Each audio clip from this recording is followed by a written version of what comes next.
Competitive exams की तैयारी में एक बहुत बड़ी मुश्किल आती है। भारतीय संविधान के इतने सारे आर्टिकल्स को याद कैसे रखें, ये वाकई एक बड़ी चुनौती जैसा लगता है। बहुत सारे स्टूडेंट्स को इसमें दिक्कत होती है, तो अगर आपको भी होती है तो आप अकेले नहीं हैं। लेकिन क्या हो अगर इनको याद करने की कुछ बहुत ही आसान और असरदार तरकीबें हों। आज के इस सेशन में हम कुछ ऐसी ही कमाल की टिप्स और ट्रिक्स देखने वाले हैं जिनसे ये पक्का हो जाएगा कि सबसे ज़रूरी आर्टिकल्स फिर कभी नहीं भूलेंगे। सबसे पहली और सबसे ज़रूरी टिप है संविधान के पूरे स्ट्रक्चर को समझना, खास तौर पर इसके अलग अलग भागों का जो क्रम है उसे समझना। इन मोटी मोटी रेंज को समझना ही हमारी मास्टर की है। अब सवाल यह है कि क्यों? क्योंकि ये मल्टीपल चॉइस सवालों में गलत ऑप्शन को फटाफट हटाने में मदद करती है, जिससे सही जवाब चुनने के चांस बहुत बढ़ जाते हैं। चलो अब देखते हैं कि ये मास्टर की असल एग्जाम के सवाल के साथ काम कैसे करती है। सवाल है अटॉर्नी जनरल के आर्टिकल के बारे में।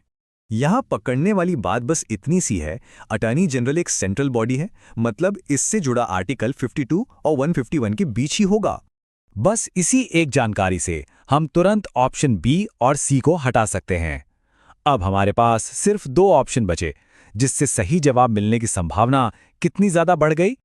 चलिए अब एक और बहुत ही इंपॉर्टेंट सेक्शन पर चलते हैं, मौलिक अधिकार यानी फंडामेंटल राइट्स। आइए कुछ मज़ेदार ट्रिक सीखते हैं ताकि ये एकदम पक्के याद हो जाएं। ये जो आसान सा नंबर है ना, यही हमारे 6 मौलिक अधिकारों के पूरे स्ट्रक्चर को याद रखने की चाबी है। बस इतना याद रखना है, 5 4 2 4 2 1। हर नंबर हर अधिकार के अंदर आने वाले आर्टिकल्स की गिनती है, जिससे पूरा ढांचा आसानी से याद हो जाता है। 5 समानता के लिए, 4 स्वतंत्रता के लिए और इसी तरह आगे भी। एक आर्टिकल जो अक्सर पूछा जाता है वो है आर्टिकल 17, जो अस्पृश्यता यानी अनटचेबिलिटी को खत्म करने से जुड़ा है। इसको याद रखने की ट्रिक तो बहुत ही सीधी है। 17 सुनने में खतरा जैसा लगता है ना, और छुआछूत जैसी सामाजिक बुराई यकीनन एक बहुत बड़ा खतरा है। तो 17 मतलब खतरा यानी अस्पृश्यता। एक और बहुत ही जरूरी आर्टिकल है आर्टिकल 21, जिसे हम अक्सर राइट टू लाइफ या जीवन का अधिकार भी कहते हैं। इसे याद रखना तो और भी आसान है। 21 को एक किस की तरह सोचिए, और मां का एक किस जिंदगी देने जैसा महसूस हो सकता है। ये इसे सीधे सीधे राइट टू लाइफ से जोड़ देता है। आइए अब इन्हीं तकनीकों को एक और जरूरी हिस्से पर लागू करते हैं, केंद्र सरकार, और उसमें भी खास तौर पर हमारी संसद पर। हाँ, बस ये एक शब्द सरला इंडियन पार्लियामेंट से जुड़े 3 लगातार और बहुत जरूरी आर्टिकल्स की चाबी है। देखिए, सरला का हर अक्षर एक एक करके संसद के हिस्से से जुड़ा है। स से संसद, र से राज्यसभा और ला से लोकसभा।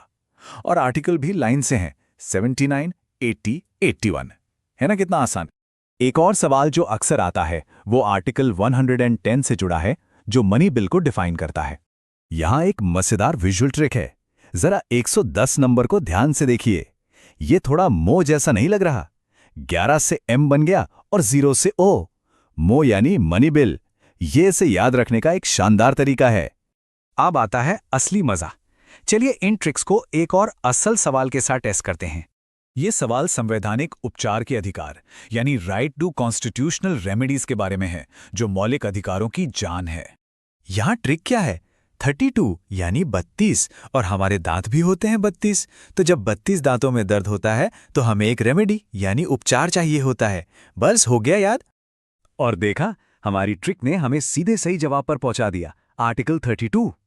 तो अब समझ आया? इन आसान सी ट्रिक्स के साथ आर्टिकल्स को याद रखना कोई मुश्किल काम नहीं है। ये तो एक पहेली सुलझाने जैसा है। अब इन तरीकों से एग्जाम की तैयारी और भी भरोसे के साथ की जा सकती है।